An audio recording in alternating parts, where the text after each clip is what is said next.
Hi people, it's Archivist here, recovering from quite a nasty cold as it happens. Over the past week I haven't really been myself, I haven't had a lot of energy, so I haven't had time to make too many videos, but now I'm coming out of it and I feel the urge to make another video, but what of? Well, during the week I have been playing more of Assassin's Creed Unity, and I have finished the game and I actually quite enjoyed it. Although the criticisms I made of the game are still there really, the good aspects have allowed me to overlook them. And what it's made me want to do actually is just talk about the entire Assassin's Creed franchise and how much I like it and each of the different entries into the series and, well, basically their impact on the series as a whole.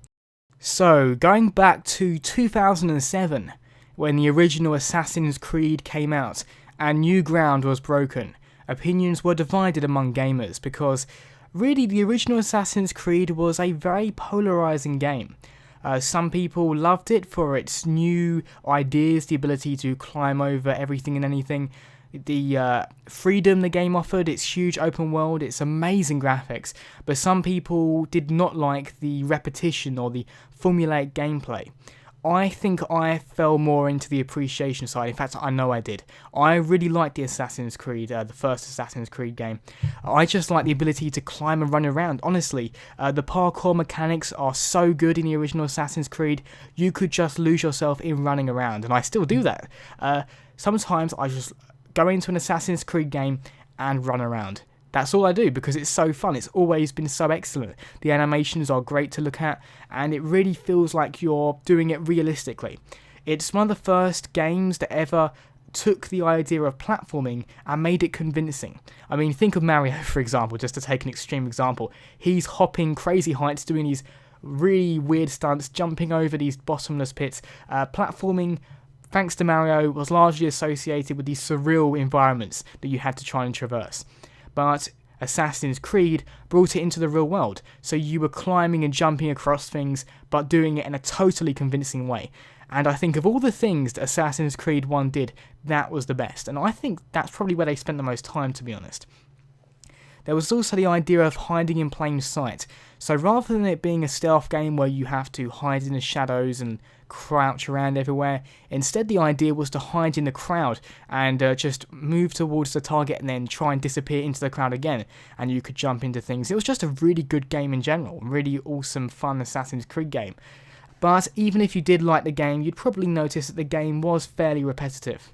And also that Altair wasn't the most interesting protagonist ever, to put it lightly. But then in 2009 came arguably the best sequel in video game history, because Assassin's Creed 2 took all of the weaknesses I just mentioned with the original Assassin's Creed and totally ironed them out and brought even more things that we didn't even think about.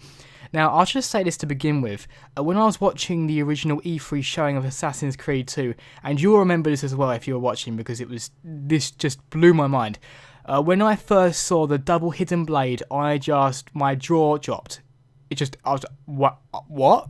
Two hidden blades? It was just the most epic moment because it came out of nowhere. He was just climbing up the side. I remember it so clearly. He was just climbing up the side of a building, and he just took down two. What? He's got two? It's crazy, absolutely mental. And I think I have goosebumps now thinking about it because that was such an epic reveal. Nothing was said about it beforehand. We had no idea, but just double takedown. And there was a hidden gun as well. Assassin's Creed 2. The E3 showing just blew my mind first of all, but then when you played the game, you noticed that the story was now far more dynamic. It wasn't so formulaic anymore. The graphics were still amazing, really well represented Italy. It was, you still had these three different massive open environments. You had loads of side missions, so no shortage of things to do. Assassin's Creed 2 was, at its time, one of the best games, period. It was just such a fully realised, amazing experience, and it represented that Ubisoft were listening to their audience because they corrected so many of the problems. I mean, just simple things like being able to swim instead of drowning instantly. It was things like that. It just did it so well, and I was so impressed with Assassin's Creed 2, and at the time I just loved it. I was so obsessed with the game.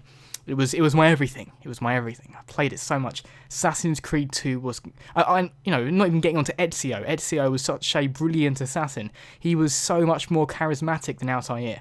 I could really just go on about Assassin's Creed 2 being great for ages. I think for its time, as of its time coming out, AC2 was the best Assassin's Creed. That's my opinion though. And then the next year you had Brotherhood, and this was really building on Assassin's Creed 2's success. It brought some totally new ideas though, multiplayer. Funnily enough, multiplayer worked quite well. This was the only game I really dabbled in the multiplayer in, and it was a lot of fun. I had a friend that I played with it regularly, and we did enjoy it quite a lot.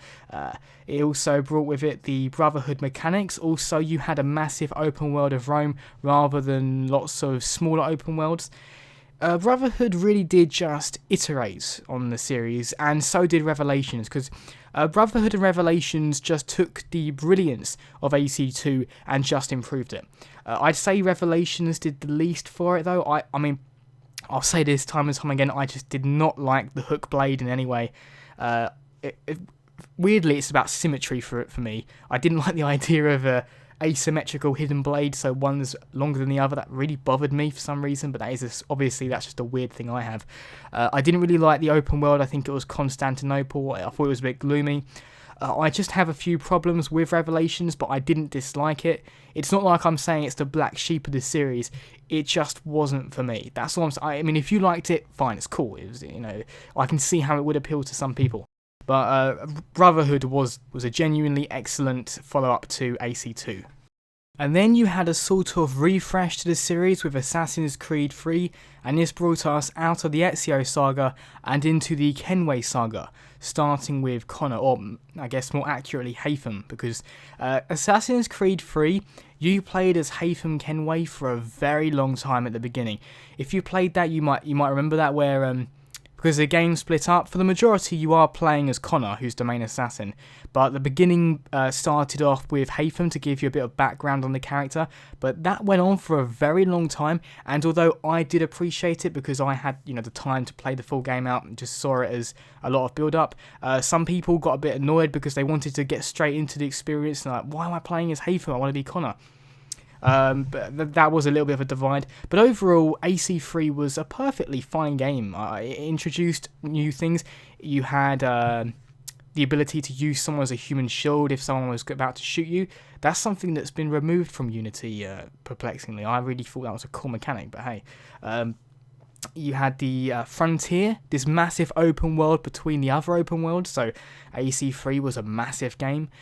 You also had naval combat. Of course, this is where naval combat began, and rather than being in an open world scenario, instead it was just based on missions.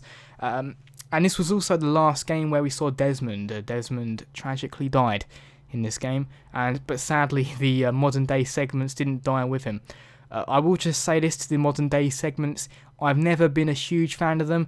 I didn't mind them originally because I thought it was an interesting twist, but more and more I felt like they're just interrupting the gameplay, where I've been really invested into the setting, be it the Caribbean, be it the colonies, and then I'm suddenly taken out of it into the modern day. I don't know if I like that, but hey, some people do. So moving on. And then we have the excellent Black Flag, which was pretty much the most bombastic entry in the series, and the first next-gen game as well, the first next-gen Assassin's Creed. So the graphics in it were astounding, absolutely incredible, and I think in many ways they're still superior to Unity, in some ways making it the best-looking Assassin's Creed out there.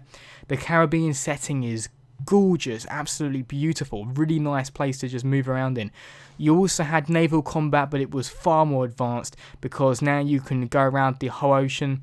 I've actually reviewed Assassin's Creed Black Flag, and that really just does say what I think of it, but it is an excellent entry in the series. Kenway was a great assassin. He had a real great charisma. I think that's really Edward and Ezio are my favourite because they have charisma. I think you need a charisma to be a decent assassin, because you're in a very serious environment, a very serious storyline. You need some comic relief there, and if that's the main protagonist, that's excellent. I'm not saying they should be clowns, but it's just nice if they can, throw off some one-liners every now and then to prevent it from getting too stale, too serious. So Black Flag was great. I think the only criticism, if you can call it one, because I didn't mind this, is that it focused more on the pirate side of things than the assassin side of things.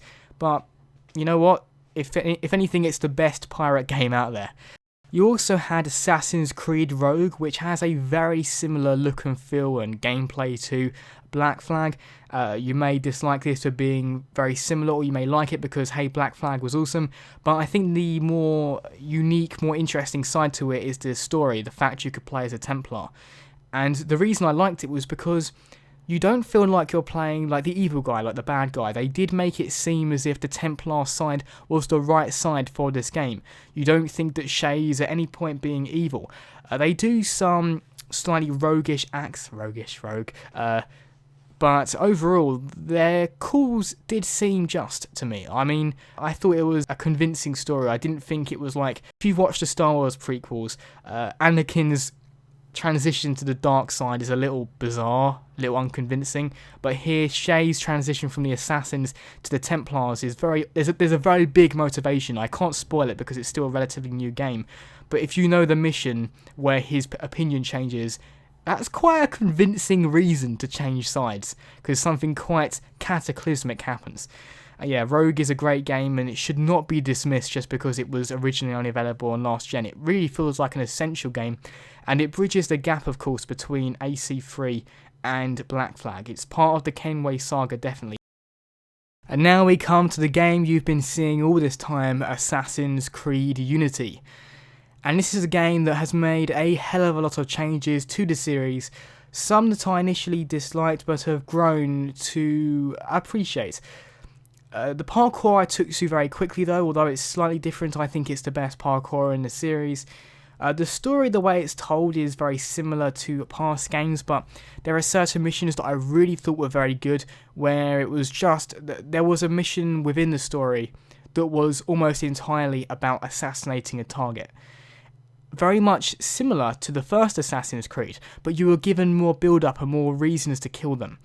But the thing is, they were always put into heavily fortified positions, and you had to see the entire mission as a puzzle to solve. So sometimes you'd see the target right in front of you, very obvious, but there were guards everywhere, so you had to find a way of taking him out without getting ripped to pieces. You couldn't just shoot them. In many cases, if you tried to just take him out of the Phantom Blade, they would be incapacitated, but you hadn't actually assassinated them. And because the combat is more challenging in this game than in previous entries, it's not an option just to say, oh, screw it, I'll take you all down. As much as being able to take on everyone at once is kind of fun, at the same time, it diminishes the reasons to be stealthy.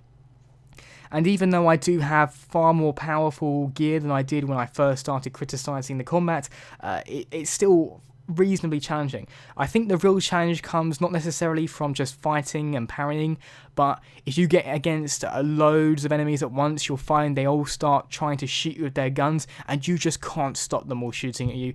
I think the only way of dealing with that is constantly throwing down smoke bombs. That's the only way I found to deal with that, because you can't stop them all trying to shoot you. That's because you can't use people as human shields anymore. I think the thing about using people as human shields, as cool of an idea as that was, it was just so easy to kill people. You just press A, and then you've deflected a shot and instantly killed someone. Cool idea, but a little too easy.